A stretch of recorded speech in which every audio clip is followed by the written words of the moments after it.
आशा निराशा मो भाव आशंका चाहिथिबु मोते चाहिथिबु मोते मु थाए न थाए तू था मो पासे भूलिबिनी तोते भूलिबिनी तोते मो दुख दुर्भाग्य मो सुख सौभाग्य दुष्टि देबु माते दुष्टि देबु माते से शुभ मुहूर्त अज्ञान विकृत ज्ञान देबु जेते ज्ञान देबु जेते से घृणा से निंदा से अपवादरे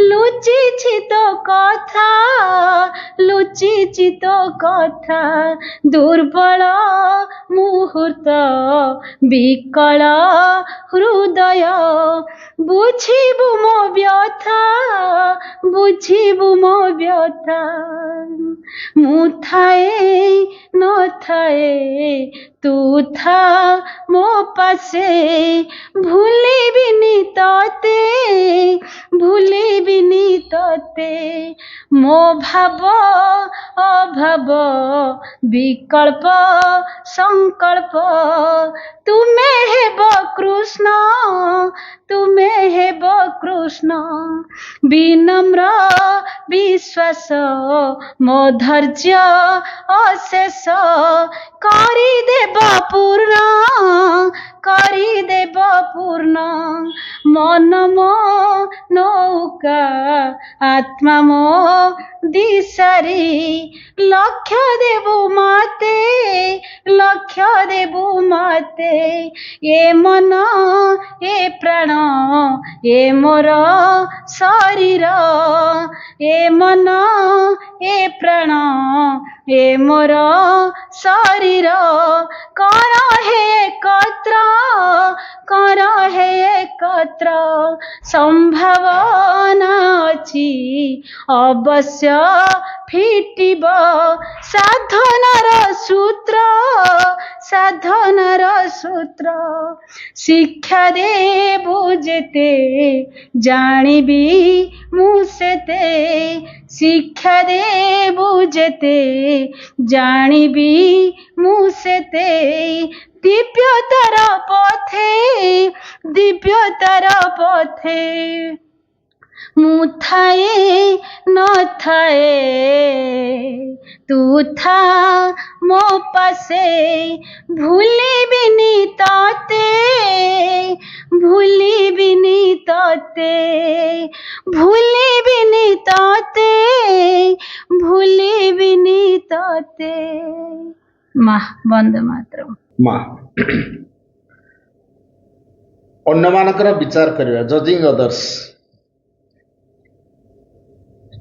आमर मनटा जतिकी अधिक परिमाण रे अज्ञान भितर रही थाए ता सेतिकी सहजरे अन्य सब किछिर विचार करिवारे लागि थाए एपरिकी जहाँ विषय से मोटे किछिले जाने नाही ओ किछिले बुझिया को समर्थ हुए नाही ता विषय भी विचार करिया को आरंभ करे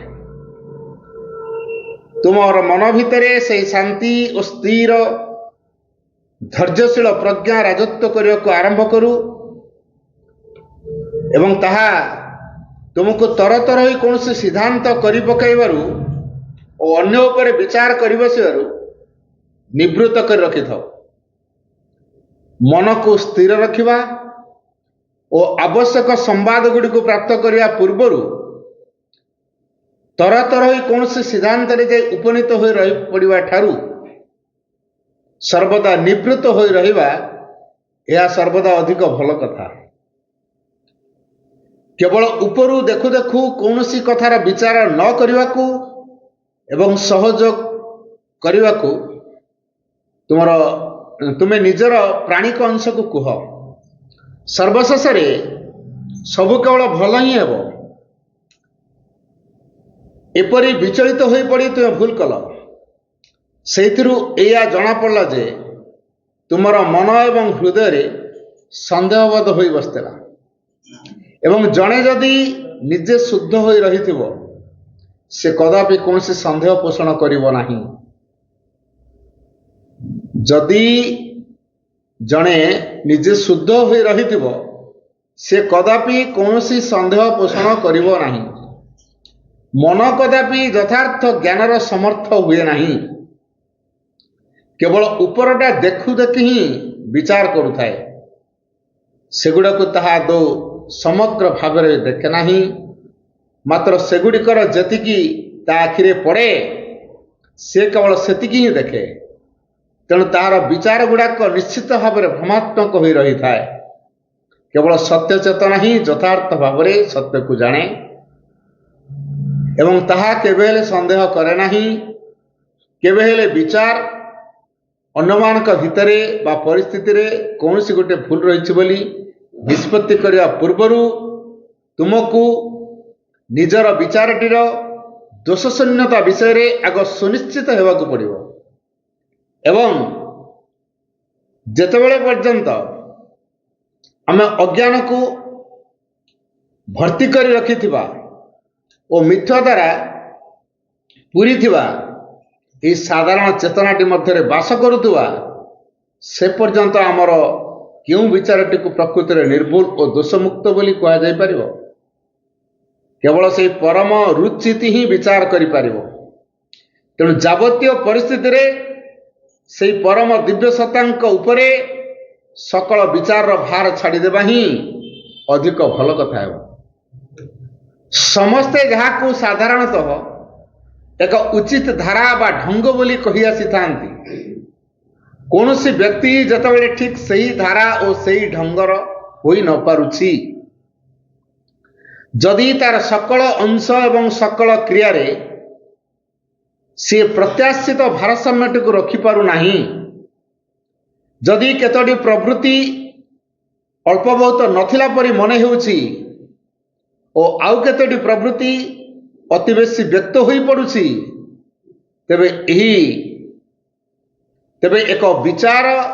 ତେବେ ଏକ ଚିରାଚରିତ ଓ ସହଜ ଅଭ୍ୟସ୍ତତାର ବଶବର୍ତ୍ତୀ ହୋଇ ତାକୁ ସମସ୍ତେ ଅସ୍ୱାଭାବିକ ବୋଲି କହିବାରେ ଲାଗନ୍ତି ଓ ତରତର ଭାବରେ ଏହିପରି ଏକ ନିନ୍ଦାବାଦ କରି ସେମାନେ ତା ବିଷୟରେ ସବୁଯାକ କଥା କହିଦେଲେ ବୋଲି ମନେ କରିଥାନ୍ତି।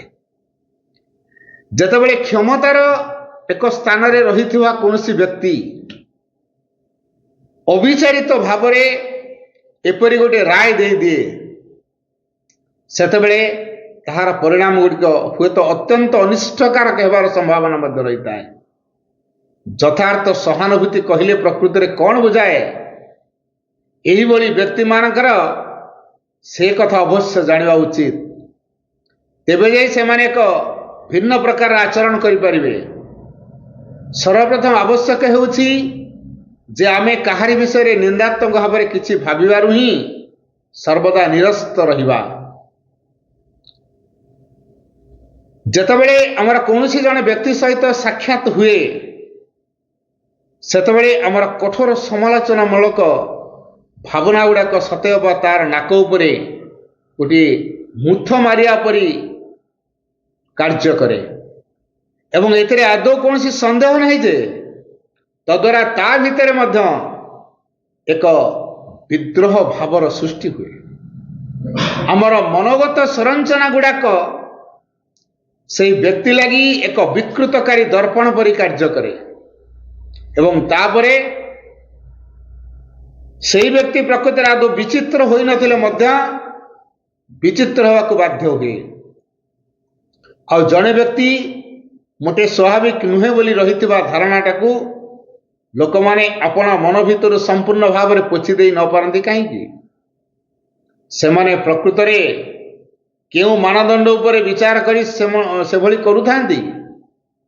କିଏ ପ୍ରକୃତରେ ସ୍ୱାଭାବିକ ଉଚିତ ପ୍ରକାରର କହିଲ? ମୁଁ ତ କହିବି ଯେ କେହି ଜଣେ ହେଲେ ମଧ୍ୟ ବ୍ୟକ୍ତି ଉଚିତ ପ୍ରକାରର ଓ ଆଦର୍ଶ ସ୍ଥାନୀୟ ନୁହେଁ। କାରଣ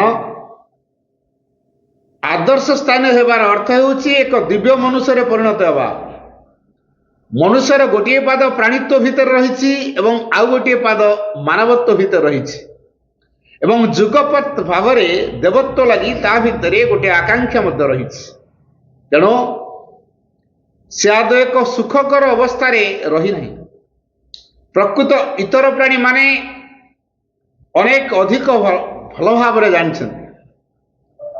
ପ୍ରକୃତ ଇତର ପ୍ରାଣୀମାନେ ଅନେକ ଅଧିକ ଭଲରେ ଅଛନ୍ତି ଏବଂ ନିଜର ପଂକ୍ତିଟି ଭିତରେ ସେମାନେ ଯଥେଷ୍ଟ ଅଧିକ ପରିମାଣରେ ସମଞ୍ଜସତା ଯୁକ୍ତ ହୋଇ ରହିଛନ୍ତି।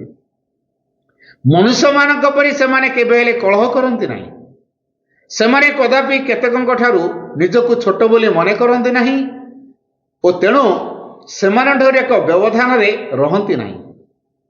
ଆମର ଦୃଷ୍ଟିକୋଣରେ ଯଥେଷ୍ଟ ସହାନୁଭୂତି ରହିଥିବା ଦରକାର। ଆପଣାର ସହଚାରୀ ଅନ୍ୟମାନଙ୍କ ସହିତ ସହଯୋଗ ରଖି ଶିଖିବା ଦରକାର। ସେମାନଙ୍କ ଭିତରେ ଯେଉଁ ସବୁ କଥା ଆମର ପସନ୍ଦକୁ ନ ଆସୁଛି ସେଥିଲାଗି ସେମାନଙ୍କୁ ବିଦ୍ରୂପ ଓ ତାଚ୍ଛଲ୍ୟ ନ କରି ସେମାନଙ୍କୁ ଯଥାର୍ଥ ଭାବରେ ଗଠିତ କରି ଆଣିବା ଦରକାର। ସେମାନଙ୍କୁ ସାହାଯ୍ୟ କରିବା ଦରକାର। କୌଣସି ବ୍ୟକ୍ତିର ଗୋଟିଏ କିଛି ଦୋଷ ରହିଥିଲେ ମଧ୍ୟ ସେ ଅତି ସମ୍ବେଦନଶୀଳ ଅଥବା ମନୋମୁଖୀ ବି ହୋଇଥିଲେ ମଧ୍ୟ ତାକୁ ଜବରଦସ୍ତି ଦେଖାଇ ଦେବାର ଅଥବା ଗୋଷ୍ଠୀରୁ ଅଲଗା କରିଦେବାର କ୍ଷିପ୍ର ସିଦ୍ଧାନ୍ତ ଗୁଡ଼ିକୁ ନେଇ ଆମେ କଦାପି ତା ଜୀବନରେ ଏକ ଉନ୍ନତି ବିଧାନ କରିବାକୁ ଆଶା କରିପାରିବା ନାହିଁ। ତୁମେ ତାର ଅହଂକୁ ନିଜର ଅହଂଟି ଦ୍ୱାରା କୌଣସି ପ୍ରକାରେ ବାଧ୍ୟ କରିବାକୁ ଚେଷ୍ଟା କରିବ ନାହିଁ। ସେ ଠିକ୍ ତୁମରି ଢଙ୍ଗରେ ଆଚରଣ କରୁ ବୋଲି ତାକୁ କଦାପି ବାଧ୍ୟ କରିବ ନାହିଁ। ବରଂ ତୁମେ ଅତ୍ୟନ୍ତ ଧୀରତା ଓ ବୁଝାମଣା ସହିତ ତା ନିଜ ସ୍ୱଭାବ ଓ ପ୍ରକୃତିର ଧାରାଟି ଅନୁସାରେ ତାକୁ ଆବଶ୍ୟକ ମାର୍ଗଦର୍ଶନ ଦେବାକୁ ଚେଷ୍ଟା କରିବ। ଅନ୍ୟମାନଙ୍କ ସହିତ କୌଣସି ସଂସର୍ଗ ନ କରି ସେ କୌଣସି ସ୍ଥାନରେ କାର୍ଯ୍ୟ କରିପାରୁଛି କି ନାହିଁ ତୁମେ ସେହି କଥାଟିକୁ ପରୀକ୍ଷା କରି ଦେଖିବ। ଯଦି କ୍ଷମତା ରହିଥିବା ବ୍ୟକ୍ତିମାନେ ଆପଣାର ଗୁରୁତ୍ୱଟା ବିଷୟରେ ଏଡ଼େ ବଡ଼ ହୋଇ ଫୁଲି କରି ରହିଥିବେ ତେବେ ତଦ୍ୱାରା ସେମାନେ ଯଥାର୍ଥ କାର୍ଯ୍ୟ ସମ୍ପାଦନରେ ଅନେକ ବାଧା ସୃଷ୍ଟି କରିବେ। ସେମାନଙ୍କର ଦକ୍ଷତା ଯାହା ଥାଉ ପଛକେ ସେମାନେ କ'ଣ ସବୁ ହାସଲ କରୁଛନ୍ତି ତାହା କଦାପି ଅସଲ କଥା ନୁହେଁ। ମାତ୍ର ଏ କଥା ମଧ୍ୟ ସତ୍ୟ ନୁହେଁ ଯେ ସେମାନଙ୍କ ଭିତରେ କେବେ ହେଲେ ବି କୌଣସି ସଦିଚ୍ଛା ନଥାଏ। ପ୍ରକୃତରେ ଠିକ୍ କୋଉଟା ସେହି ବିଷୟରେ ସେମାନଙ୍କର ନାନା ଭୁଲ ଧାରଣା ରହିଥାଏ। ଯଦି ସେମାନେ ଦିବ୍ୟ ଲକ୍ଷ୍ୟଟି ବିଷୟରେ ଅଧିକ ସଚେତନ ହୋଇପାରିବେ ତେବେ ସେଇଟିକୁ କାର୍ଯ୍ୟ କରିବାରେ ମଧ୍ୟ ସେମାନେ ଅବଶ୍ୟ ସଫଳ ହୋଇପାରିବେ। ଆମେ ଅଧିକରୁ ଅଧିକ ପରିପୂର୍ଣ୍ଣ ହୋଇଥିବା ସଙ୍ଗେ ସଙ୍ଗେ ଆମ ଭିତରେ ଅନ୍ୟମାନଙ୍କୁ ଅଧିକରୁ ଅଧିକ ଉଦାର ଭାବରେ ବୁଝିପାରିବାର ସାମର୍ଥ୍ୟ ମଧ୍ୟ ବୃଦ୍ଧି କରିବା ପାଇଁ ଲାଗିଥିବା। ଅନ୍ୟମାନେ କ'ଣ କରୁଛନ୍ତି ସେ କଥାକୁ ନେଇ କେବେ ହେଲେ ଆପଣଙ୍କୁ ବିବ୍ରତ କରି ରଖ ନାହିଁ। ଏହି କଥାଟିକୁ ମୁଁ ତୁମକୁ କେତେବାର କହିବି କେଜାଣି। ତୁମେ କଦାପି କାହାର ବିଚାର କରିବ ନାହିଁ, କାହାରି ସମାଲୋଚନା ବି କରିବ ନାହିଁ। ସେସବୁ କରିବା ମୋଟେ ତୁମର କାର୍ଯ୍ୟ ନୁହେଁ। ଆଉ ଜଣେ ବ୍ୟକ୍ତି ଯାହା କିଛି କରୁଛି ତୁମେ ନିଜେ ତାହାକୁ ଅଧିକ ଭଲ ଭାବରେ କରି ନ ପାରିବା ପର୍ଯ୍ୟନ୍ତ ସେହି ବ୍ୟକ୍ତି ବିଷୟରେ ବିଚାର କରିବା ଲାଗି ତୁମର କୌଣସି ଅଧିକାର ନାହିଁ। ଏବଂ ପ୍ରକୃତରେ କେଉଁ ମାନଦଣ୍ଡ ଉପରେ ଏତେ ସବୁ ବିଚାର କରି ବସୁଛି? ସେ କ'ଣ ନିଜେ ଦିବ୍ୟ ହୋଇସାରିଲାଣି? ପ୍ରତ୍ୟେକ ବ୍ୟକ୍ତିର ଯଥାର୍ଥ ମୂଲ୍ୟ ସେ କଥା କେବଳ ଦିବ୍ୟ ପରମ ସତ୍ତାଙ୍କୁ ହିଁ ଜଣାଅଛି। ତା ପ୍ରତି ସର୍ବଦା ସଦୟ ହୋଇ ରହିବା, ଜଣେ ବଡ଼ ଭାଇ ବିଷୟରେ ସୀମାତିରିକ୍ତ ଭାବରେ କଠୋର ହୋଇ ବିଚାର କରିବାକୁ ଏବଂ ତାହାକୁ ସମାଲୋଚନା କରିବାକୁ ସେ ଏଇ ମାତ୍ର କେତେ ଦିନ ହେଲା ଅର୍ଜନ କରିଥିବା ଏକ ଶୁଦ୍ଧତାର ଶୃଙ୍ଗକୁ ଆରୋହଣ କରିଥିବା ପରି ମନେ ହେଉଛି। ଅନ୍ୟମାନଙ୍କ ପ୍ରତି କଠୋର ହେବା ପୂର୍ବରୁ ଆଗ ନିଜ ପ୍ରତି କଠୋର ହୁଅ। ଅନ୍ୟମାନଙ୍କର ନିର୍ବୋଧତା ବିଷୟରେ ଆଦୌ କୌଣସି ଚିନ୍ତା କର ନାହିଁ। ନିଜର ନିର୍ବୋଧତା ବିଷୟରେ ହିଁ ବିଚାର କର। ଅନ୍ୟମାନଙ୍କ ପ୍ରସଙ୍ଗରେ ମନ ଯଦି କୌଣସି ପ୍ରକାର ନିଜକୁ ଲିପ୍ତ କରି ନ ପକାଏ ବା ହସ୍ତକ୍ଷେପ କରିବାକୁ ନ ଯାଏ ତେବେ ନିଶ୍ଚୟ ଅଧିକ ଭଲ ହେବ। ତାଠାରୁ ଆହୁରି ଅଧିକ ଭଲ ହେବ ଯଦି ପ୍ରାଣୀ କଂସଟି ମଧ୍ୟ ସେଗୁଡ଼ିକ ବିଷୟରେ କୌଣସି ଆଗ୍ରହ ପ୍ରକାଶ ନ କରେ। ତୁମର ଭବିଷ୍ୟତ ମାର୍ଗଦର୍ଶନ ଲାଗି ମୁଁ ତୁମକୁ ଏହି ପରାମର୍ଶ ଦେବି ଯେ ଯେଉଁ ପ୍ରସଙ୍ଗ ଗୁଡ଼ିକ ସହିତ ତୁମର କୌଣସି ସମ୍ବନ୍ଧ ନାହିଁ ତୁମେ ସେଗୁଡ଼ିକରେ ଆଦୌ କୌଣସି ହସ୍ତକ୍ଷେପ କରିବ ନାହିଁ। କହ ଯେ ଏବେ ମଧ୍ୟ ଏଠାରେ ଅଛି, ତାର କାରଣ ହେଉଛି ଯେ ମୁଁ ନିଜେ ସିଏ ମୋ ସହିତ ରହୁ ବୋଲି ଇଚ୍ଛା କରୁଛି। ଅନ୍ୟମାନଙ୍କ ପ୍ରସଙ୍ଗ ଭିତରକୁ ଆଦୌ ଉଙ୍କି ମାରି ନ ଦେଖିବା ଏଇଠି ହେଉଛି ସର୍ବୋଚ୍ଚ ଗୁଣ ଗୁଡ଼ିକ ଭିତରୁ ଗୋଟିଏ। ଆଲୋଚନା ଏଇଠି ରଖୁଛି। ବର୍ତ୍ତମାନ ସୁଭାଷ ଭାଇଙ୍କୁ ଅନୁରୋଧ କରିବି ସେ ତାଙ୍କର ବକ୍ତବ୍ୟ ରଖିବେ। ଭାଇ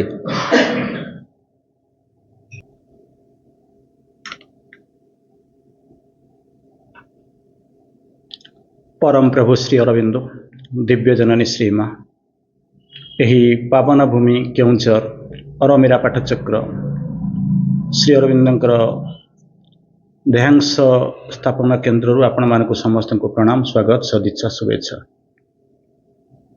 आज सांध्य अधिवेशन में आम आलोचना करवा श्री अरविंदर पूर्णांग शिक्षार श्री माँ भूमिका। श्री अरविंदर पूर्णांग शिक्षार श्री माँ भूमिका अनेक समय आम आलोचना करी टॉपिक केते थर आलोचना करी यूट्यूब रे आसी। तेणु भाई तार को आउ टिके आगु को जीवाई इच्छा कले, तेणु आम ताको आलोचना करने को चेष्टा करवा। एक संक्षिप्त आलोचना।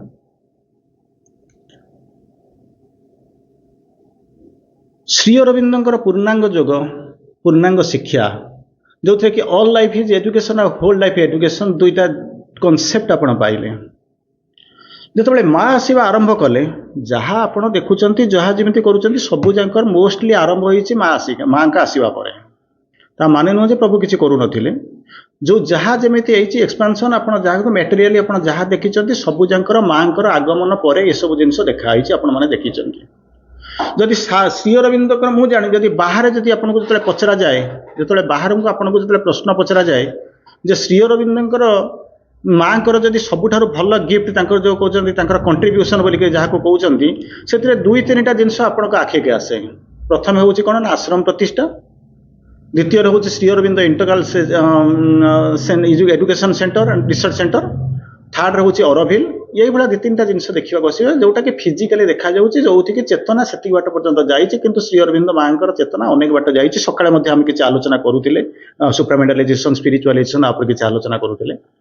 किंतु जहाँ हो आम जो ये जो एजुकेशन भीतर को आम जा आरंभ कले मुझे देखी किंतु मुख्यतः माँ जहाँ आपन को एजुकेशन उपर कहले ता हूँ केते गुड़िए पर्टिकुलर कॉन्सेप्ट उपर पर्यवेसित। प्रथमे कहले कौन कौन से जिनस आपण जो कहले nothing can be taught all is within straight कहले आपण कौन से जिनस बही लाइब्रेरी ना कि ना कि आप जहाँ जानते ता भीतर किसी पढ़ा जाई परिबो ना सब तुम भितर अच्छी। अच्छा भितर अच्छी मैंने बाहर कर ना नहीं। तेणु भितर जिनटा को आप बाहर केमी करेंगे ना घर भीतर को जावाक पड़ो स्वाभाविक किसी तो बाट ना घर भीतर को जी। अच्छा जो अच्छी खोजे निर्दिष्ट जिन चाहूँगी ना ये हनुमान को जमी से जो विशल्यकरण मिलला ना सी जमी पहाड़ को टेकिक नहीं पलि आसे आप लाइब्रेरी बही पूरा लाइब्रेरी टेकिक नहीं आसवे। तेणु कौन हो तार कनसेप्टा हूँ कौन ना ता भीतर को जी खोजे पाइबे तापर उठेक आरंभ करेंगे। अच्छा ता भीतर को किए से जीव प्रश्न आसिक पहुँचे भीतर को किए जीव माँ से कहते कौन कहते ना टीचर ऑट टू बी ए जोगी। कारण जोग जदि जोगी माने नुहे जो केन्द्रा नहीं जो बुलाऊँ गीत बोलिक भिक्षा मागुन ता नुहे जोग जी करूँ सी हूँ जोगी। कारण जोग कले से जान भीतर केमी जाए। जदि आपण मैंने जदि शिक्षक थे ये आसिक अच्छा मो सामने बसी तेणु आप कौन करेंगे ना जोगक्षम होता दरकार जोग करुवे नचेत हम ना। तेणु तार परवर्ती अवस्था कहले कौन ना जो अच्छे ना वाइडनिंग ऑफ कॉन्शियसनेस। जदि माँ को श्री अरविंद को बही जब पढ़े माँ जहाँ को आप कहले वाइडनिंग ऑफ कॉन्शियसनेस आम जहाँ को पाठ पढ़ाऊँ लिखाई आपण मान भर इंजीनियर अच्छा राजन भाई अच्छा जब पचारे गोटा सिविल इंजीनियरिंग गोटा बही पढ़ा होता आरएस कुर्मीर स्ट्रक्चराल इंजीनियरिंग होपफुली मुझे भावुँ पढ़ी थे कारण से इंजीनियरिंग से आपणकर नुहे पृथ्वी सारा भारत सारा जिते यूनिवर्सिटी अच्छी सब चले मुझे पढ़ी देखला आरएस कुर्मी जिते जुआड़ कुआड़ से बही पूरा माने वाइडली स्प्रेड। ତେଣୁ ମୁଁ ଯାଇକି ଗୋଟେ ତାକୁ ଜାଣିବାକୁ ଚାହିଁଲି ଯେ ଲୋକଟା କିଏ, ସେ ତାକୁ ଏଜୁକେସନ୍ ଖେଳିବାକୁ ଚାହିଁଲି। ମୁଁ ଭାବିଲି ବୋଧେ PhD ଡିଲିଟ୍ ଫିଲିଟ୍ କ'ଣ କରିଥିବ, DSc PhD ଡିଲିଟ୍ କ'ଣ କରିଥିବ। ଯାଇକି ଖୋଜିଲାକୁ ତାର ଏଜୁକେସନ୍ କୋଉଠି ଖୋଜିକିରି ପାଇଲେନି। ପଚାରି ବୁଝିଲା ପରେ ମୁଁ ଜାଣିଲି କ'ଣ ଜାଣିଛନ୍ତି ନା, ସିଏ ହେଉଛି ଗୋଟେ ଲାଇବ୍ରେରିଆନ୍। ଭାବନ୍ତୁ, ସେ ହେଉଛି ଗୋଟେ ଲାଇବ୍ରେରିଆନ୍। ସେ କ'ଣ କରେ ନା, ସକାଳୁ ଯାଇକି ଲାଇବ୍ରେରୀରେ ପହଞ୍ଚିବ, ସେତେବେଳେ କ'ଣ କରିବ ନା, ଟେବୁଲ ଉପରେ ବସିବ, 5-10ଟା ବହିକି ଆଣିକି ଜମା କରିଦେବ। ତେଣୁ ଦିନରେ କ'ଣ କରିବ, 5 ପେଜ 10 ପେଜ ଲେଖିବା ଆରମ୍ଭ କରିବ। ସବୁ ବହିରୁ କଲେକ୍ସନ କରି 10-20ଟା ବହିରୁ ଲେଖିବା ଆରମ୍ଭ କରିବ। ସେ ଯେଉଁ ବହିଟା ଲେଖିଦେଲା ୟୁନିଭର୍ସିଟିରେ ଫେମସ୍ ହେଇଗଲା, ଭାଇକି ପଚାରିଲେ ସିଏ ପଢ଼ିଥିବେ। ମୁଁ ଭାବୁଛି ଷ୍ଟ୍ରକ୍ଚରାଲ ଇଞ୍ଜିନିୟରିଂ ବା RS କର୍ମୀ ତାକୁ ପଢ଼ିଥିବେ, ତାର କିଛି କ୍ୱାଲିଫିକେସନ୍ ନାହିଁ, କିଛି ନାହିଁ। ତେଣୁ ବର୍ତ୍ତମାନ କହିଲେ କ'ଣ, ମନେ କରନ୍ତୁ ଗୋଟେ ସାଧାରଣ ଲୋକ କହିବ ମୁଁ ଏ ବହିଟାକୁ ଲେଖିଛି, ମନେକରି ଏ ବହି ଲେଖିଛି, ମୋର କିଛି ଜ୍ଞାନ ଅଛି, ଇଏ ଅଛି ସିଏ ଅଛି, ଯିବା ପାଇଁ ପଡ଼ିବ। ଆଉ ଗୋଟେ ଲୋକ କହିବ ମୁଁ ତାଠୁ ଟିକେ ଆଉ ଟିକେ ଅଧିକା ଦେଇଛି, କାହିଁକିନା 10ଟା ବହିରୁ କପି କରିକି ମୁଁ ତାକୁ ସବୁ ବସିକି ଲେଖିଛି, ଏସବୁ ଜିନିଷ ହେଇଛି। କିନ୍ତୁ ବର୍ତ୍ତମାନ କହୁଛନ୍ତି କ'ଣ, ମା ଗୋଟେ କନସେପ୍ଟକୁ ଆଣିକି ପହଞ୍ଚିଲେ, ୱାଇଡେନିଂ ଅଫ୍ କନସିୟସନେସ୍। ସେ ପାଠଟା ୱାଇଡେନିଂ ମାନେ 5ଟା ବହି ନେଇକରି ଟିପିବାକୁ କହିଲେ ନାହିଁ, କନସିୟସନେସ୍ଟାକୁ ୱାଇଡେନିଂ କରିବା ପାଇଁ କହିଲେ। ତୃତୀୟ କଥା ଆସିକରି ପହଞ୍ଚିଲେ କ'ଣ କରିବାକୁ ପଡ଼ିବ, ଖାଲି ୱାଇଡେନିଂ କଥା କହିଲେ ନା ହାଇଟନିଂ କଥା କହିଲେ। ହାଇଟନିଂ ମାନେ ୱାଇଡେନିଂ ମାନେ ସରଫେସରେ ହରାଇଜେଣ୍ଟାଲି ଯାଉଛି, ତାପରେ କହିଲେ ତାକୁ ୱାଇଡ ମାନେ ହାଇଟନିଂ ମାନେ ଉପରକୁ କେତେ ବାଟ ଯିବ। ତେଣୁ ଉପରକୁ ଯାଇକି ତ କୋଉଠି ଗୋଟେ ପହଞ୍ଚିବ ନା, ଖାଲି ଏମିତି ଯାଉଥିବ ନା କିଛି ବାଟ ଯାଇକି ରହୁଥିବ ନା। ତାପରେ ଇଣ୍ଟିଗ୍ରେଟିଂ କଥା କହିଲେ। କେମିତି କହିଲେ ଆପଣ କହିବେ ତା ଭିତରେ ଇଏ ପାଠ ଟିକେ ଟିକେ ଜାଣିଛନ୍ତି। ମୁଁ ତାକୁ 4ଟା ଲାଇନ୍ ଆପଣଙ୍କୁ କହୁଛି, ସେଇଠୁ ଆପଣ ବୁଝିଯିବେ। ବହୁତ ଜ୍ଞାନୀ ଲୋକ ମୋ ଆଗରେ ବସିଛନ୍ତି, ମୁଁ ଆପଣଙ୍କୁ ପଚାରୁଛି ଗୋଟେ କେମିତି କନସେପ୍ଟ ହେଉଛି। ଆଚ୍ଛା, ଆପଣଙ୍କୁ ଯଦି ମୁଁ ଆସି ପଚାରିବି ପାଠଟା ଆମର କେତେ ବାଟ ଗଲାଣି, ବୁଝନ୍ତୁ ଆପଣଙ୍କୁ ଗୋଟା କହି ପାଠ ଗୁଡ଼ା କେତେ ବାଟ ଜାଣିଲାଣି ନା, ଆମେ ଯେତେ ବାଟ ଜାଣିଛୁ ସେତେ ବାଟ ଗଲାଣି। ନର୍ମାଲ ଲୋକ ଯେଉଁମାନେ, ମୋ ପୁଅ ଯେତିକି ବାଟ ପଢ଼ୁଥିଲା, ମୁଁ ଯେତିକି, ମୋ ବାପା ଯେତିକି ବାଟ ପଢ଼ୁଥିଲେ, ମୁଁ ତାଠୁ କ'ଣ କହୁଛି 2 ପାଦେ ଖଣ୍ଡେ ଯାଇଛି। ଏହା ତ ଯାଇଛନ୍ତି ନା ନାହିଁ। ମୁଁ ଆପଣଙ୍କୁ 4ଟା ଲାଇନ୍ କହୁଥିଲି, ସେ 4ଟା ଲାଇନ୍ ଭିତରେ ଆପଣମାନେ ଯେଉଁଟା ବସିଛନ୍ତି କୌଣସି ନା କୌଣସି ଗୋଟେ କାଟାଗୋରୀ ଆପଣ ବିଲଙ୍ଗ କରୁଛନ୍ତି। କେମିତି କହୁଛନ୍ତି, ପ୍ରଥମେ ଲେଖିଲେ ଶ୍ରୀ ଅରବିନ୍ଦ ଲେଖୁଛନ୍ତି ହାଇ, ଭଲକରି ଶୁଣନ୍ତୁ କାହିଁକିନା ଛୋଟିଆ ସେସନଟା ଆମେ ତାକୁ ବୁଝିବା। High architects of possibility. Architect माने कौन, चित्रकर। आर्किटेक्ट गोटे इंजीनियरिंग नहीं कि आम इंजीनियरिंग आर्किटेक्चर जे सब करे आर्किटेक्चर इंजीनियरिंग। अच्छा, सी कौन कले कौन ना, ये जो शिक्षा जो मैंने पढ़े चेतनार एपर्यंत सी लेवल को जाइना, पॉसिबिलिटी माने संभावना को आप 2 पाद जाऊँ, सी आउ 3 पाद जाऊ 4 पाद, किंतु सी जो श्री अरविंद जहाँ कथा कहते से होती हाई आर्किटेक्ट्स ऑफ पॉसिबिलिटी, जो संभावना अच्छी तार श्रेष्ठ चित्रकर।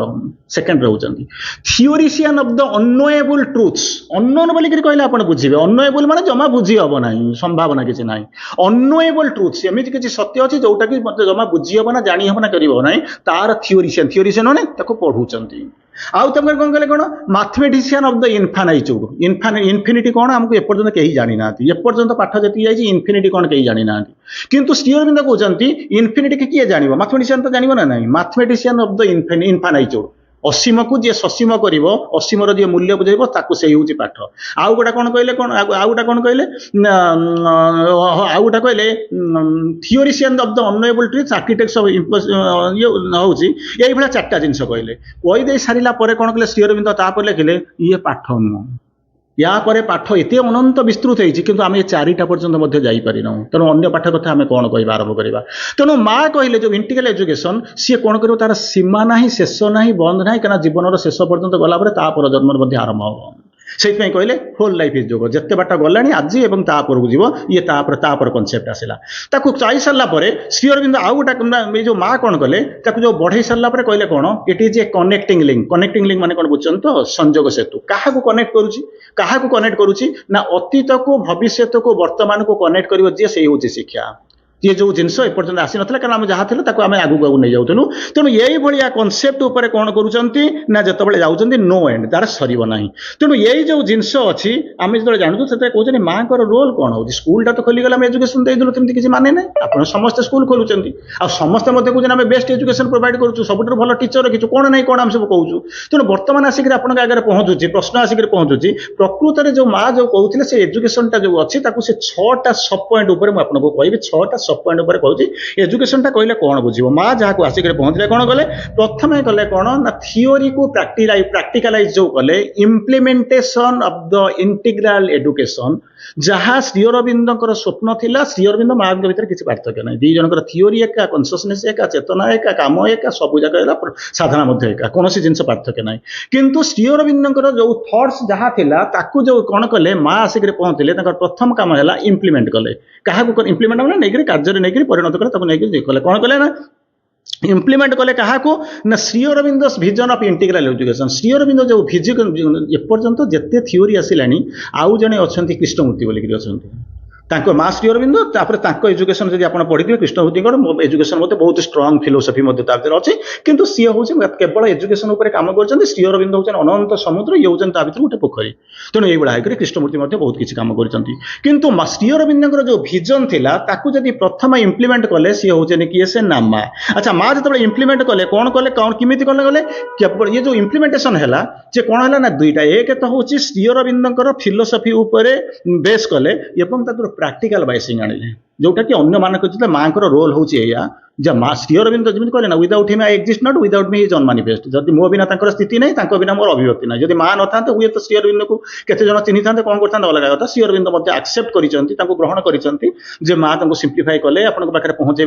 ये के ग्रहण कला नकला से अलग कथा किंतु जो कर सी हूँ माँ तेणु बर्तमान एथि जाकर पहुंचले कौन कहले ना तार जो दुईटा आस्पेक्ट थिला गोटे हूँ फिलोसफिकल आस्पेक्ट आउ गोटे इंटीग्रल आस्पेक्ट थिला आउ कौन कला ना प्रैक्टिकल आइडियाज थिला माँ कौन कले फिलोसफी भीतर को पर्सन प्रवेश कले ताकू कौन कले ना इम्प्लीमेंट कले थर्ड जिनस जोटा कले सेटा हूँ कौन किसी प्रैक्टिकल आइडिया उपर कले आउ सेतिक नुहे सेतिक भीतर कौन कले ना ताकू कौन कले ना विभिन्न जो आंकर जो Sri Aurobindo centre of integral education भितर ताकू कौन कले ना इम्प्लीमेंट करागला तार मुझे एग्जांपल दूसरी आप बुझे मन करूँ कौन हूँ ना आपण मानक कौन हूँ केते गुड़ा कौन जी आप इंटीग्रल एजुकेशन भितर जानी से अनेक जिनस भीतर परिवर्तन होती पिला से टीचर को बाछंती ये जिनस शुणी सारा आप कहे ना ये आप इंटीग्रल स्कूल कर तार ऑर्गेनाइजर टीचर अच्छा मो पाखे समस्ते बसी किंतु सेठी कौन हुए ना सेठी पिला माने बाछंती पढ़ाई एमती एक समय आसिक पहुंचे कि बट सेठी इगो न थाए यही जिन इगो न थाई बोलिक कहवाटा भूल जिनस मुझे कह जिनस I don't want to focus अपन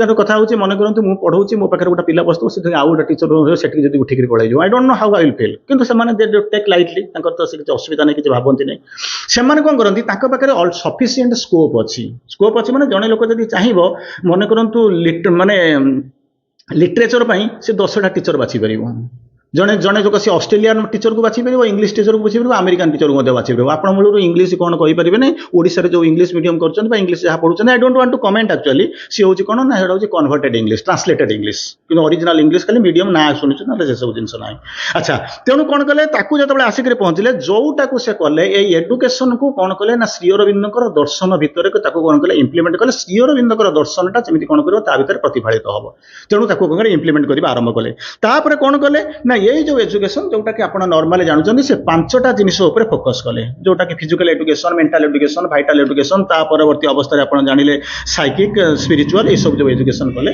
तापर to some extent supramental education माने भी जानते 6 नंबर 6 बोलिक पार्ट को ये कर तार मुख्यतः जोटा देखा मुख्यतः जोटा देखा जाए अंततः मुझे जाए जो जुआड़ को जाए से किसी समय पूर्व आप आगे चैत्य गुणता कहते मात्र 2टी लाइन मुझे आलोचना करी 45 मिनट 50 मिनट होगा ताको मुझे 103टा एपिसोड कर सारे से आहरी केते एपिसोड हम साइकिक एजुकेशन मुझे जानी ना किंतु गोटे जिनस मुझे देखुची आम प्रकृत केते परिमाण में इम्प्लीमेंट करूँ हमें कहीपर नहीं किंतु कथा हूँ फिजिकल मेंटल भाइटाल ये 3टा भितर ऑलमोस्ट आम सेंटर्ड होकर रहीचु आम ठू आहरी जो मैंने बाहर एजुकेशन अच्छा जो मैंने भल भल स्कूल कर ये 3टा भितर मे भी आम ठूँ आहरी से प्रोग्रेसिव से आहरी किसी परिमाण में कौन कर आगे कौन कर इम्प्लीमेंट करके आगू से किसी जाइए तेणु बर्तमान जो प्रश्न आसूची ये जो जिनस माने मुख्यतः जो श्री अरविंद सब गुड़ाक तो श्री अरविंद जहाँ कर इट इज यूनिक तार किसी सन्देह करार ना आउ से यूनिकटा को मोर यूनिक कले कौन ना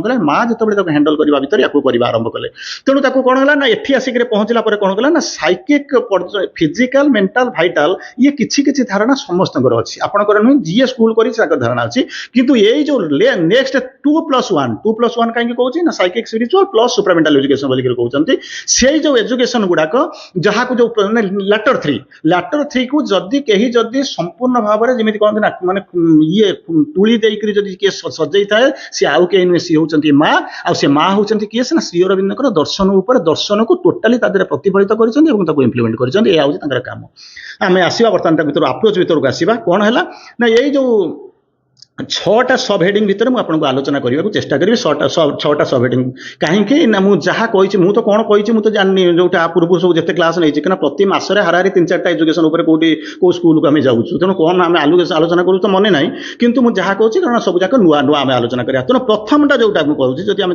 जाना प्राक्टिकल इम्प्लीमेंटेशन अन्य मैंने आ श्री अरविंद मुझे आपको कही अलरेडी कृष्णमूर्ति कथा कही मुझे फिलोसफी देखिए पढ़ी एजुकेशन भल ये रही किंतु माँ कौन कले संपूर्ण आपको गोटे नुआ फर्माट आनिक देले प्रथमटा जिनस हूँ कौन ना प्राक्टिकल इम्प्लीमेंटेशन अलरेडी कही सारे केमी जीवन में प्रयोग करेंगे जीवन में प्रयोग करेंगे मन करूँ आपको गोटे कहूँ मुझे लाइन रू बाहरी जाऊँ कि सहीटा हूँ एजुकेशन प्रकृति में आम जहाँ एजुकेशन कहूँ ये हूँ सीमित आइडिया कौन कहले असोत्मा सद्गमय तमसोमा ज्योतिर्गमय मृत्युर्मा अमृतम गमय किए जन तो कहले ये जाइए साधक मैंने से कह आरंभ कले किंतु किंतु कौन केमी जी कुआड़ को जी कहीं कहले असत्य सत्य आड़ को जाओ अरे किमी जी रास्ता तो नहीं अंधारू आलु आड़ को जाओ मृत्यु अमृत आड़ को जाओ ना रास्ता कौन मत बाट को जावाई जीए कहीदे तार प्राक्टिकल एस्पेक्ट जीए कहीदे से होती माँ काउ कहीं किसी कहले ना से मत संपूर्ण कहले ये 3टा जाक केमी जीव सी तो कहला मुझे जाऊँगी कहले या कह आरंभ कले बुझेदेले कौन कहले I build consciousness I build consciousness from the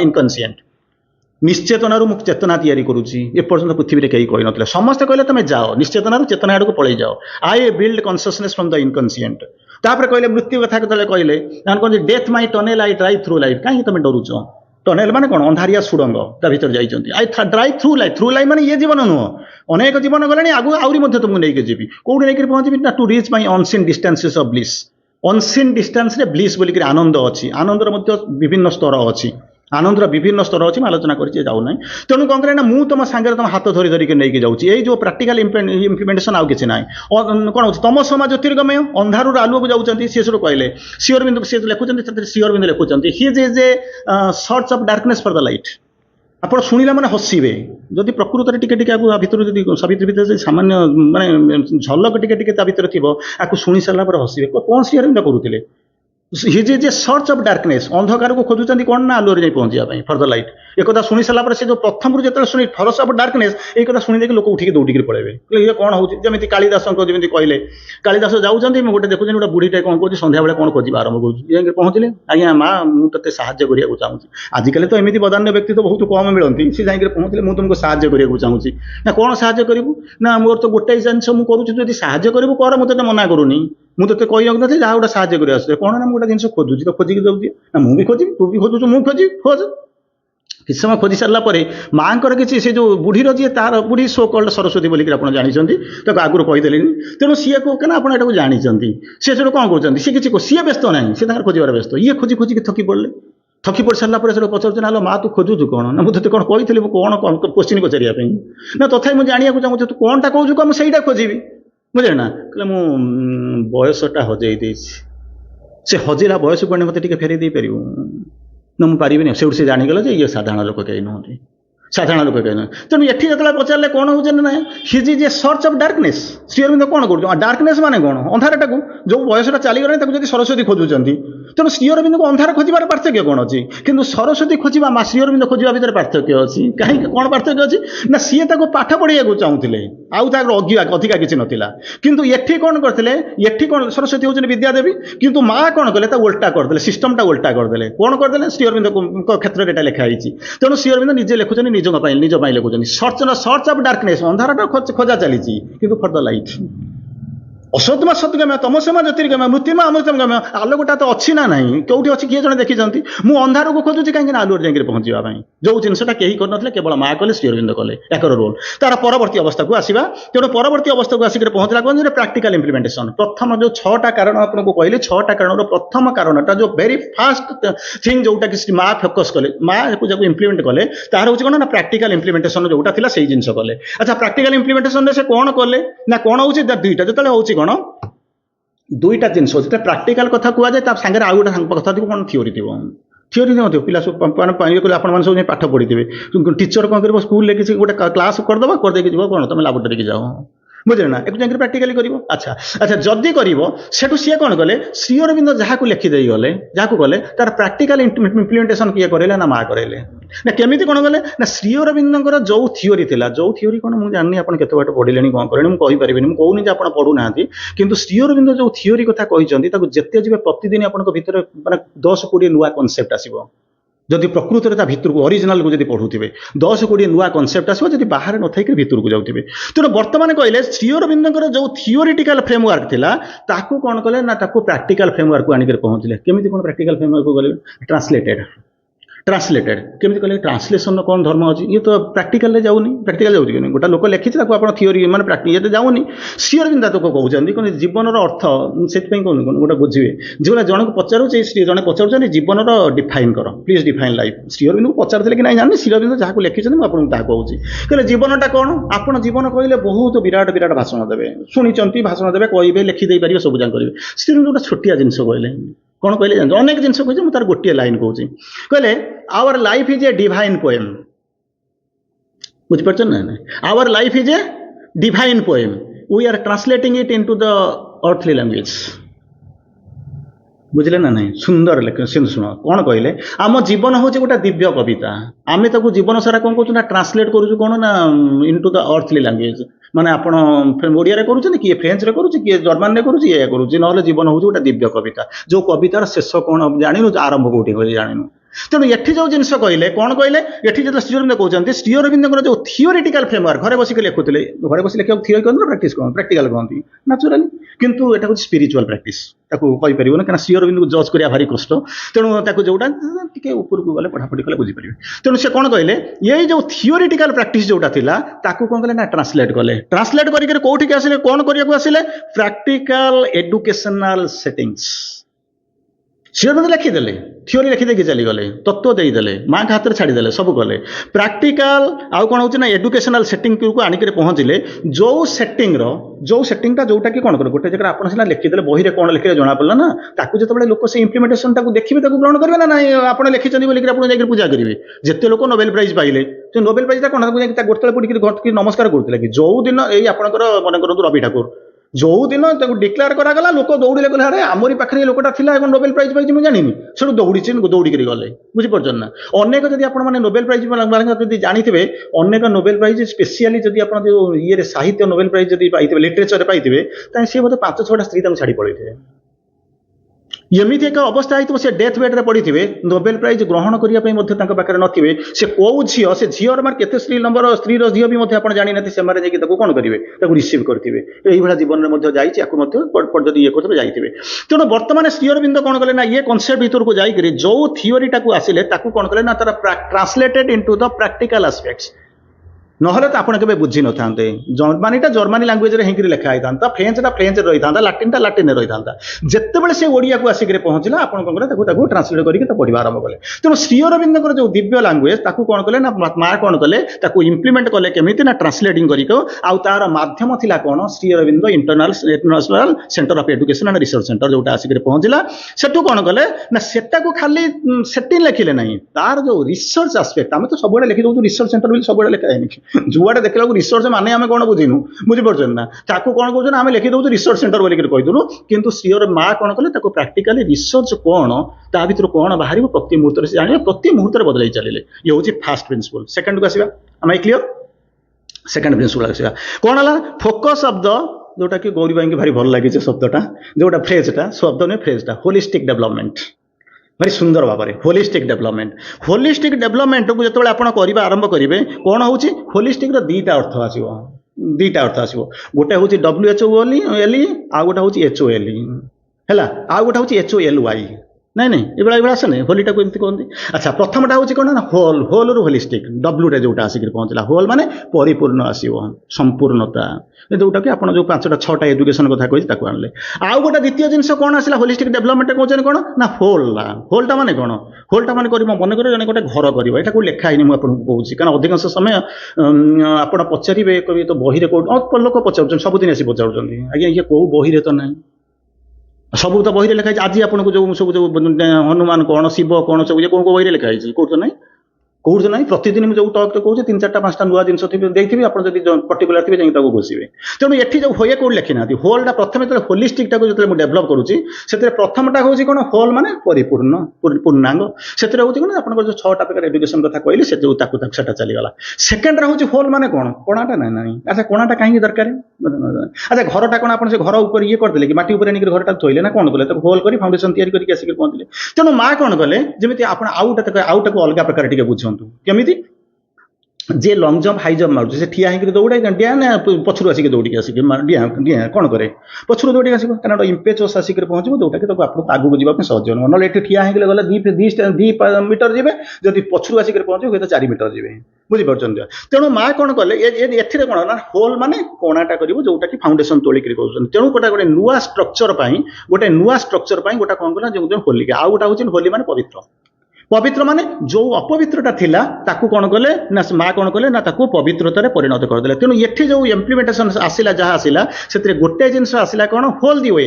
ଯଦି ଆପଣ ତାକୁ ଆନାଲିସିସ୍ କରନ୍ତି, ତା ଭିତରେ କ'ଣ ଜାଣିଯିବ, ଗୋଟେ ରୂପାନ୍ତର ଆଡ଼କୁ, ଗୋଟେ ପ୍ରୋଗ୍ରେସିଭନେସ୍ ଆଡ଼କୁ ଆସିଲା, ଆଉ ଗୋଟେ କ'ଣ ଆସିଲା ନା, ଇଣ୍ଟିଗ୍ରେସନ ଆଡ଼କୁ ଆସିଲା, ଆଉ ଗୋଟେ ହଉଛି ଇଭଲ୍ୟୁସନ ଆଡ଼କୁ ଆସିଲା। ଯୋଉଟାକି ମା କ'ଣ କଲେ ଆସିଲେ, ତାକୁ କ'ଣ ହୋଲିଷ୍ଟିକ ଡେଭଲପମେଣ୍ଟ କହୁଛନ୍ତି କ'ଣ ନା, ତାକୁ ଦେଖୁଛନ୍ତି importance of nurturing the aspects of the child's being. Child being, କିଛି ସମୟ ପୂର୍ବରୁ ମୁଁ ଆପଣଙ୍କୁ କହୁଥିଲି, ଚାଇଲ୍ଡ ଆଉ ଆମ ଭିତରେ କିଛି ପାର୍ଥକ୍ୟ ନାହିଁ। ଆମେ ତାକୁ ଦେଖିଦେଉଛୁ ଇଏ ହେଉଛି ଛୁଆ, କିନ୍ତୁ ଆମେ ତାଠାରୁ ଆହୁରି ଛୁଆ। ସିଏ ବରଂ କିଛି କରୁଛି, ଆମେ କ'ଣ କହୁଛୁ ନା କିଛି କରୁନି। ତେଣୁ ଚାଇଲ୍ଡ ଭିତରେ ଯୋଉ ସତ୍ତା ଗୁଡ଼ାକ ଅଛି, ମାଇଣ୍ଡ ଯୋଉ ବିଭିନ୍ନ ପ୍ରକାର ସତ୍ତା ଅଛି, ଯୋଉ ଫ୍ରାଗମେଣ୍ଟସ୍ ଗୁଡ଼ାକ ରହିଛି, ଯୋଉ ବିଭିନ୍ନ ପ୍ରକାର ବିଇଂ ଅଛି, ତାର କେମିତି ହୋଲିଷ୍ଟିକ ଡେଭଲପମେଣ୍ଟ ହେବ, ତାର କ'ଣ କରିବା, ଇଣ୍ଟିଗ୍ରାଲ ଡେଭଲପମେଣ୍ଟ ହେବ। ସେଇଥିପାଇଁ କ'ଣ କଲେ ନା, ଏମ୍ଫାସିସ୍ କରିବା ଆରମ୍ଭ କଲେ। ଆଉ କ'ଣ ହେଉଛି, କେବଳ ଇଣ୍ଟେଲେକ୍ଚୁଆଲ ଡେଭଲପମେଣ୍ଟ ନୁହେଁ। ଇଣ୍ଟେଲେକ୍ଚୁଆଲ କହନ୍ତିନି, ସମସ୍ତଙ୍କୁ କ'ଣ ଇଣ୍ଟେଲେକ୍ଚୁଆଲ କୁହନ୍ତି, ଜଣକୁ ଇଣ୍ଟେଲେକ୍ଚୁଆଲ କୁହନ୍ତି ନା? ନାଇଁ। ଇଣ୍ଟେଲେକ୍ଚୁଆଲଟା ଭଲ ଶବ୍ଦ ନା ଖରାପ ଶବ୍ଦ? ଭାବନ୍ତୁ, ପାଠ ଛଡ଼ା କେମିତି କ'ଣ ହେବ, ତ ଆଗରୁ ତ ଭାବିବେ ନା ମୁଁ ସବୁଦିନ ଏମିତି ଥିବି, ନୂଆ ଦିଅ ଖୋଜୁଥିବେ, ଆପଣମାନେ ଖୋଜିବେ ନା? ଖୋଜିବେ ତ। ତେଣୁ ଯଦି କହିଲେ ଇଣ୍ଟେଲେକ୍ଚୁଆଲ ବୋଲି ଶବ୍ଦ କହିଲେ, ଭଲ ଶବ୍ଦଟା ଖରାପ ଶବ୍ଦ? ଭଲ ଶବ୍ଦଟା। କିନ୍ତୁ ମା କ'ଣ କହନ୍ତି ଜାଣିଛନ୍ତି ନା, ଇଣ୍ଟେଲେକ୍ଟରୁ ଇଣ୍ଟେଲେକ୍ଚୁଆଲ, ମା କ'ଣ ତାକୁ ଡିଫାଇନ୍ କରନ୍ତି ଜାଣିଛି ନା, intellect is a born of ignorance. ଯେମିତି ଏକ୍ଜାମ୍ପଲ ନିଅନ୍ତୁ, ଇଏ ଏକ୍ଜାମ୍ପଲ ଆପଣମାନେ ସବୁ ଦେଉଛନ୍ତି। ଯାଇକିରି କ'ଣ କହିଲେ, ଜଣେ ଲୋକ ଯାଉଛି ମାଆକୁ ଦେଖା କରିବା ପାଇଁ, ଯାଇକି କ'ଣ ସିଏ କହୁଛି ମୁଁ ଛାଡ଼ିବିନି, କାହିଁକି, ତାକୁ ତ ଅର୍ଡର ନାହିଁ, ସେ ଛାଡ଼ିବନି। ତେଣୁ ଯେତେବେଳେ ଛାଡ଼ିବନି, ଇଏ ଯାଇକି କହୁଛି ଯାହା ମାଆଙ୍କୁ ଗୋଟେ ତାର ଯୋଉ ଭିଜିଟିଂ କାର୍ଡଟା ଅଛି ତାକୁ ନେଇକି ଦେଉଛି, କହୁଛି ଯାହା କ'ଣ ୟାକୁ ନେଇକି ଦେବୁ, ଗୋଟେ ବହୁତ ଜ୍ଞାନୀ ଲୋକ ଆସିଛି ମୋତେ ଦେଖା କରିବା ପାଇଁ। ମା କହୁଛନ୍ତି ଅଜ୍ଞାନର ଦୁନିଆରେ ଜ୍ଞାନୀ ଆସିଲେ କୋଉଠୁ? ବୁଝିପାରୁଛନ୍ତି ନା ନାହିଁ? ତେଣୁ ଯୋଉ ଇଣ୍ଟେଲେକ୍ଚୁଆଲ ବୋଲିକିରି କହୁଛନ୍ତି, ଇଣ୍ଟେଲେକ୍ଚୁଆଲ ହେଉଛି କ'ଣ ନା, ବର୍ନ ଅଫ୍ ଇଗ୍ନୋରାନ୍ସ। ଯୋଉଟା ଇଗ୍ନୋରାନ୍ସରୁ, ମାନେ କ'ଣ କହିଲେ, ଆପଣ ମାନେ ମନେ କରନ୍ତୁ ଖାଇବେ କ'ଣ, ସପୋଜ ଇଏ ଖାଇବେ କ'ଣ, ସୁଜି ଖାଇବେ। ସୁଜିଟା କୋଉଥିରେ ତିଆରି ହେଇଥିବ? ସୁଜିଟା ଖାଇବେ, ନହେଲେ ଆପଣ ଯୋଉ ଖାଉଛନ୍ତି କ'ଣ ହେଉଛନ୍ତି, ଆପଣଙ୍କର ଇଏ ଖାଉଛନ୍ତି କ'ଣ, ଯାହା ସୁଜି ତିଆରି ଯେତେ ଜିନିଷ ଖାଉଛନ୍ତି, ସେ ସୁଜିରେ ତିଆରି ହେବ ନା ବାଲିରେ ତିଆରି କଲେ ହେବ? ସୁଜି ଖାଉଥିବ। ସୁଜି ବାଲି ଗୁଡ଼ା ସୁଜି ଭଳିଆ ଦେଖାଯାଉଛି ବୋଲିକି ଯଦି ତିଆରି କରିଦେବେ, ତାହେଲେ କ'ଣ ହେବ? ଯାହା ହେବା କଥା ହେବ, ଯାହା ହେବା କଥା ହେବ। ତେଣୁ ବର୍ତ୍ତମାନ ମା କହିଲେ କ'ଣ ନା, ଚାଇଲ୍ଡର ଇଣ୍ଟେଲେକ୍ଚୁଆଲ, ଆଚ୍ଛା ଇଣ୍ଟେଲେକ୍ଚୁଆଲ, ଏ ତ ଇଗ୍ନୋରାନ୍ସ, ତା ବେସ୍ଟା ହେଉଛି ଇଗ୍ନୋରାନ୍ସ। ମାଟିରେ ତିଆରି ହେଇଛି, ମାନେ ଦେଖାଯାଉଛି ଲଡ଼ୁ ଭଳିଆ, ହଳଦିଆ ଦେଖାଯାଉଛି। ଲଡ଼ୁଟା କେମିତି ଦେଖାଯାଉଥିବ? ମାଟିରେ ତାକୁ ତିଆରି କରିଛନ୍ତି, ମାଟିରେ ତିଆରି କରିଛନ୍ତି। ତାକୁ ଯଦି କହିବେ ଏଟା ହେଉଛି ଲଡ଼ୁ ତିଆରି ହେଇଛି, ବେସନରେ ତିଆରି ହେଇଛି, ଲୋକ ହସିବେନି। ଆପଣ ଖାଇଲା ପରେ ଯାହା ହେଇଥିବ, ଆଉ କ'ଣ ହସିବ? ତେଣୁ ଇଏ କହୁଛି କ'ଣ ନା, ଇଣ୍ଟେଲେକ୍ଟଟା ଜନ୍ମ ହେଇଛି କୋଉଠୁ? ଇଗ୍ନୋରାନ୍ସରୁ ଇଣ୍ଟେଲେକ୍ଟ ତିଆରି ହେଇଛି। ଆପଣ ତାକୁ ସେଇ ଇଣ୍ଟେଲେକ୍ଚୁଆଲ ଡେଭଲପମେଣ୍ଟରେ ଲାଗିଛନ୍ତି, ତାହେଲେ ପିଲାର ହୋଲିଷ୍ଟିକ ଡେଭଲପମେଣ୍ଟ କେମିତି ଆସିବ? ଆମ ଆଇ ରାଇଟ୍? ଆମ ଆଇ କ୍ଲିୟର? ତେଣୁ ଗଲା ପାଠ ନାହିଁ, ମାନେ କ'ଣ କହିଲେ, ମୂଳରୁ ତ ବେସ୍ ନାହିଁ, ଇଣ୍ଡେକ୍ସ ଠିଆ ହେବ କୋଉଠି? ଶିରୋନାସ୍ତି ଶିରୋପୀଡ଼ା। ତେଣୁ ତାର ପରବର୍ତ୍ତୀ ଅବସ୍ଥାରେ କହିଲେ କ'ଣ, ସେ କ'ଣ ଇଣ୍ଟେଲେକ୍ଚୁଆଲ ଡେଭଲପମେଣ୍ଟ ଉପରେ ଚିନ୍ତା କଲେ ନାହିଁ, ଫିଜିକାଲ, ଇମୋସନାଲ ଆଉ ସ୍ପିରିଚୁଆଲ ଡେଭଲପମେଣ୍ଟ ଉପରେ ଚିନ୍ତା କଲେ। ଯୋଉଟାକି ନାହିଁ। ସ୍ପିରିଟ୍ ତ କ'ଣ ମୁଁ ଜାଣିନି, ସ୍ପିରିଚୁଆଲ ଡେଭଲପମେଣ୍ଟ କ'ଣ ଆସିପାରିବି? ସାଇକିକ୍ କ'ଣ, ସାଇକିକ୍ ବିଂ କ'ଣ ମୁଁ ଜାଣେ ନା, ସାଇକିକ୍ ଡେଭଲପମେଣ୍ଟ କେମିତି କ'ଣ ଆସିବ, ଆରମ୍ଭ ହେବ? ତେଣୁ ହୋଲ ଦି ୱେ ଏଜୁକେସନ ଗୁଡ଼ାକ ଯେତେବେଳେ ଫେଲ୍ କରିଥିଲା, ଫେଲ୍ କ'ଣ, ଚାକିରି ତ କରିବା କଥା, ଆଉ କ'ଣ ଅଛି? ତେଣୁ ଯେତେବେଳେ ଫେଲ୍ କରିଥିଲା, ମା କ'ଣ କଲେ, ଶ୍ରୀ ଅରବିନ୍ଦଙ୍କର ଟାଇମ୍ ହେଇଗଲା ବୋଧେ ନା କ'ଣ? ଆଚ୍ଛା କ'ଣ କଲେ ନା, ଆସିବା ଆରମ୍ଭ କଲେ। ତାର ଆଉ ଗୋଟେ ପଏଣ୍ଟ ଯିବା, ଆଉ ସବୁ ଯାଇ ହେବନି, ଆଉ ଗୋଟେ। ତାପରେ ହେଉଛନ୍ତି କ୍ରିଏଟିଂ ଆନ୍ ଏଡୁକେସନାଲ ଏନଭାଇରନମେଣ୍ଟ। ଏଡୁକେସନାଲ ଏନଭାଇରନମେଣ୍ଟ ମାନେ କେମିତି କ'ଣ ତିଆରି କରିବୁ? ମନେ କରନ୍ତୁ ଗୋଟେ ଟିଚର ହେଇଥିବ, ତା ଘରେ ତା ପିଲାକୁ ବାଡ଼େଇକିରି ଆସିଥିବ, ସମ୍ଭବ? ଯାଇଥିବ ସ୍କୁଲରେ ଝଗଡ଼ା କରିକି ଆସିଥିବ, ସିଏ ଯେତେବେଳେ ଆସିକରି ପହଞ୍ଚିବା ଆରମ୍ଭ କରିବ କୋଉଠି, ପିଲାଙ୍କୁ ପାଠ ପଢ଼ିବା ପାଇଁ, ତାର ମୁଡ୍ ଯାହା ଥିବ ଚିନ୍ତା କରନ୍ତୁ। ତାକୁ ଯେତେବେଳେ ପିଲା ପାଠ ପଢ଼ିବେ, ଯେତେବେଳେ ବସିବେ, ସେ ପାଠ ପଢ଼ିବାକୁ ବସିବେ ନା ତାର ଅଲଗା ହେବ? ଆଉ ଗୋଟେ ସୁନ୍ଦର ପ୍ରୋଭର୍ବ ଅଛି, ଓଡ଼ିଆରେ ପ୍ରୋଭର୍ବ ଅଛି, ରୋଗୀ ମୁହଁରେ ହସ ଦେଖିବାକୁ ଡାକ୍ତରକୁ, ରୋଗୀ ମୁହଁରେ ହସ ଦେଖିବା ପାଇଁ ଡାକ୍ତରକୁ ଇଚ୍ଛା ବିରୁଦ୍ଧରେ ହସିବାକୁ ପଡ଼େ। ଆପଣ କ'ଣ ପାଗଳ, ସମସ୍ତଙ୍କୁ ଦେଖି ହସୁଥିବେ? ବୁଝିପାରୁଛନ୍ତି? ତେଣୁ ଯଦି ଆପଣ ସିଏ ଯଦି ସିଏ ଡାକ୍ତରଟା ଯେତେବେଳେ ହସିଦେବ, ସେତେବେଳେ କ'ଣ ଜାଣିଛନ୍ତି, ଆପଣଙ୍କ ରୋଗର 50% କମିଯିବ। 50% ତା ମାନେ କହିବ ଦିଥର ଆସିଲେ 50-50 100 ହେଇଗଲା ସେମିତି ନୁହେଁ କିନ୍ତୁ କଥା ହେଉଛି ଯେ କ'ଣ ହେଉଛି ମୋରାଲ ସଫ୍ଟୱେୟାର ଯେଉଁ ସପୋର୍ଟ। ତେଣୁ ଥାର୍ଡ ପଏଣ୍ଟରେ ଶ୍ରୀ ଅରବିନ୍ଦ ଯେଉଁ ଲେଖୁଛନ୍ତି ଯେଉଁ ମାଙ୍କର ରୋଲ୍ ବୋଲିକି ଲେଖୁଛନ୍ତି କ୍ରିଏଟିଂ ଆନ୍ ଏଡୁକେସନାଲ କ'ଣ ଏନଭାଇରନମେଣ୍ଟ ଯେଉଁ ଚୈତ୍ୟ ଆଲୋଚନା କରି ଆସିଛି ସେଇଥିରେ ସବୁ ଚାଲିଛି। ତେଣୁ ସେ କ'ଣ କଲେ ନା ଯେଉଁଟାକୁ ପଢ଼ିବ ଇଟ୍ should be କଣ୍ଡ୍ୟୁସିଭ୍, eat must B କଣ୍ଡ୍ୟୁସିଭ୍ to the କ'ଣ ଓଭରଅଲ୍ ଇଣ୍ଟିଗ୍ରାଲ ଡେଭଲପମେଣ୍ଟ। ପଢ଼ି ଦେଇକରି ଚାଲିଯିବାର କିଛି ଅସୁବିଧା ନାହିଁ। ପଢ଼ିବାରେ ଆପଣ ଏଇ ଯାଉଛନ୍ତି ମାନେ ଅନଲାଇନ୍ କ୍ଲାସ୍ ହେଉଛି ସେଠି ଯାଇକି ପହଞ୍ଚିଲେ ପଢ଼ିଦେଲେ ଯୋଉ ଯାଇକି ପଢ଼ିଦେବା, କିନ୍ତୁ ଏଜୁକେସନଟା ସେମିତି ହୁଏ ନା। ଏଜୁକେସନଟା ହେଉଛି କ'ଣ ଇଟ୍ ଇଜ୍ କ'ଣ ହେଉଛି ନା ପ୍ରଫାଉଣ୍ଡ ପ୍ରୋସେସ୍, ଗୋଟେ କ'ଣ ହେଉଛି ସିଲେକ୍ଟେଡ୍ ପ୍ରୋସେସ୍, ତାକୁ ଯାଇକି ପହଞ୍ଚିବେ। ତେଣୁ ସେଥିପାଇଁ କ'ଣ କହୁଛନ୍ତି conducive to learning and growth. ମୁଁ କ'ଣ ପାଇଁ ଆସୁଛି ଚାକିରି କରିବାକୁ ଆସିଛି ସେଥିପାଇଁ କହିଲେ perfection is our goal not success. We have not come here for success, but our purpose is perfection. अरे perfection टा कोउठ आसीबो कोन गोटे दिन डेई पड़ी एठी जाई से 3 ताला ऊपर ठिया आबी ता तो हबो नै। तेनु कंडीसिव टू द कोन होउची जहा को कहउचंदी लर्निंग एंड ग्रोथ। मु काहे के पढुची ना सिखिबा पई। लोक कहते मु तो सब जगह जानि छी कारण ट्यूशन रे जतु आपन को जतले पिला को जतले पढौचंती बा पढुचंती सेतले कोन होउची ना ता पूर्व दिन पर दिन कोन पढा हबो ता बापा मां घरे पढै देकी पढौचंती। तेनु पिला तो कहै मु तो पढी जाउची छोटिया एक्जाम्पल भी बंद करदेवी। तेणु कौन हो ये हूँ कौन है ना आमर मुझे 10th क्लास पढ़ुली माने आमर जो मैट्रिक परीक्षा थिला सी आमर जोग्राफी बहीटा आसी नाला माने इवन टेस्ट परीक्षा सरिक प्री टेस्ट सरिक टेस्ट पाखापाखि बही आसनी बुझीपार्छन तो सप्लाई कर गवर्नमेंट दे पारा से जमी आसिक पहुँचला सी कौन कले जहाँ को पढ़ाई देले पढ़ाई तो पड़ो ना नहीं तो जहाँ को पढ़ाई देले सी हूँ मैट्रिक सिटी से सब चलीगले मैट्रिक सिटी बुझीपार ना नहीं से मैट्रिक सिटी से पढ़ाऊला कौन ना ओडिया पढ़ाऊला ताकू देइछन्ती कौन ना जोग्राफी पढ़ाई एडे मोटा बहीटाई A4 साइज एडे मोटा बहीटाई सी आसिक पहुँचो सी तार जहाँ जानी माने पूरा बुढ़ा नहीं गला बुझीपार ना सी जो ओल्ड मॉडल गाड़ी से सब जहाँ जमी जाइला सी तो पढ़े एडे मोटा बहीटा से कर कौन टेस्ट जाकर टेस्ट परीक्षा आप फर्म फिलअप करा सी किसी करें सी सीधा सड़क आसिक पहुँचो अंडरलाइन कर कागज कलम बाहर कर बही बाहर कर अंडरलाइन कर बुझल ना आम सब कौन कर बम्बे दिल्ली बम्बे तो अंडरलाइन कर ये कम लगुच तो अंडरलाइन कर से जमी पिला थरे गला 2 दिन गला 3 दिन गला तापर से कौन कला पिला बसिक हसा हसी खेला खेली बुझीपार ना ये कौन अंडरलाइन कर ये पिला शुणु ना सी कौन अंडरलाइन कर पढ़ी चली अंडरलाइन कर अंडरलाइन मैंने बुझ तो तले 11 टाण ये सब कौन कला ना अंडरलाइन कर कसेनि ये सब पिला जो तो नमाले रागी गले सहजे तो कौन होती माने क्षीणजना निष्करुणा भवंती एक तो सहज वृद्ध द्वितीय तो क्षीण लोक तेणु जहाँ तेणु पूरा रागी जाकर गोटा को बाड़े आसिले मारिया पिटिया आसिले तुम सीना कौन हो दंड मुक्त अंचल किंतु फियर मुक्त अंचल नुह है तेणु से कौन कले जिते आसिक पहुँचले बाड़े को आसिले कहले सार ये पिलाटा ठिया होगा भारी बोल्ड ठिया होगा कहले सार मत मारुंच कहीं कहला तू अंडरलाइन करूँ बुझे से सार को लोक अंडरलाइन सार बोली डाकिले बुझीपार ना अंडरलाइन सार बोली डाकिले आरंभ कले तेणु कहले तुम अंडरलाइन करूँ कहला सार मुझे अंडरलाइन करदे बर्तमान आपंकर बर्तमान 20टा क्लास पर्यटन अंडरलाइन करदे खाली काली ठारू मु कौन कर 20टा लाइन 20टा क्लास आप जी कहे मु गोटाए दिन में बसिक तो कौन कर अंडरलाइन करदे तेणु ये जाऊँ कौन कर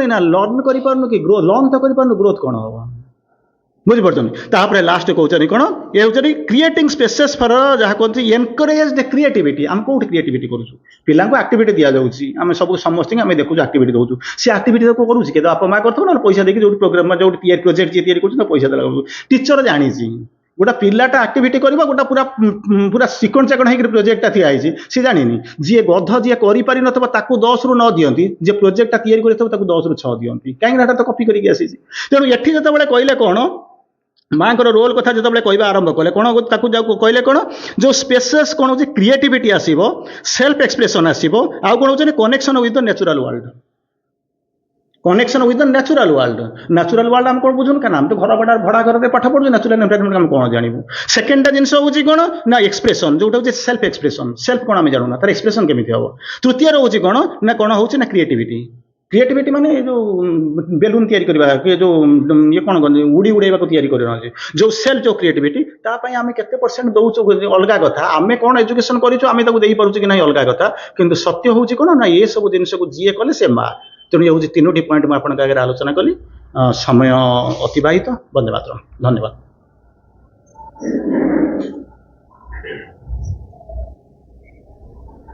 भाईकर बहुमूल्य वक्तव्य माँ पर अशेष कृतज्ञता बर्तमान आम भाई को कृतज्ञता जनवा जेहेतु आमको सहयोग कर मातृकार्य सहयोग करते कष्ट स्वीकार करी गाड़ी रे यात्रा करी आमको माँ बाणी शुणाऊँ ତେଣୁ ଭାଇଙ୍କୁ ଅଶେଷ ଅଶେଷ କୃତଜ୍ଞତା ଏଇଭଳି ଆସୁଥାନ୍ତୁ ଏବଂ ଆମମାନଙ୍କୁ କିଛି କିଛି ପ୍ରେରଣା ଦେଉଥାନ୍ତୁ। ହଁ ସେ ଯାହା ବି ହଉ, ଆଉ ବିଶେଷ କରି ମାଙ୍କର କୃପା ପାଇଁ ଏ କାର୍ଯ୍ୟ ସମ୍ଭବ ହେଇପାରୁଛି। ସବୁଠୁ ବଡ଼ କଥାଟି ହେଲା ମାଙ୍କୁ ଆମେ ଆଗେ କୃତଜ୍ଞତା ଜଣେଇବା, ତାପରେ ଯେଉଁମାନେ ଏଥିରେ ଅଂଶଗ୍ରହଣ କରିପାରୁଛନ୍ତି ସେ ବି ମାଙ୍କ ଦ୍ୱାରା ବଛା ହେଇଛନ୍ତି। ସମସ୍ତେ ଏଠି ଯୋଗ ଦେଇ ପାରନ୍ତିନି ଏ କାମରେ, ଚୁଜେନ୍ ସୋର୍ସ ଯେଉଁମାନେ ସେମାନେ ଆସନ୍ତି। ଯାହା ହଉ ଏଠାରେ ଉପସ୍ଥିତ ଥିବା ସମସ୍ତ ମାତୃ ସନ୍ତାନମାନଙ୍କୁ ଅଶେଷ ଅଶେଷ କୃତଜ୍ଞତା। ବର୍ତ୍ତମାନ ଆମେ ସାନ୍ଧ୍ୟ ଅଧିବେଶନ କାର୍ଯ୍ୟକ୍ରମକୁ ଏଠି ବିରାମ ଦେବା, ମାଙ୍କ ନିକଟରେ ନିବେଦନ କରିବା, 1 ମିନିଟ୍ ନୀରବ ରହିବା, ତାପରେ ସମାଧି ନିକଟରେ ଆମର ଧ୍ୟାନ ଅଛି।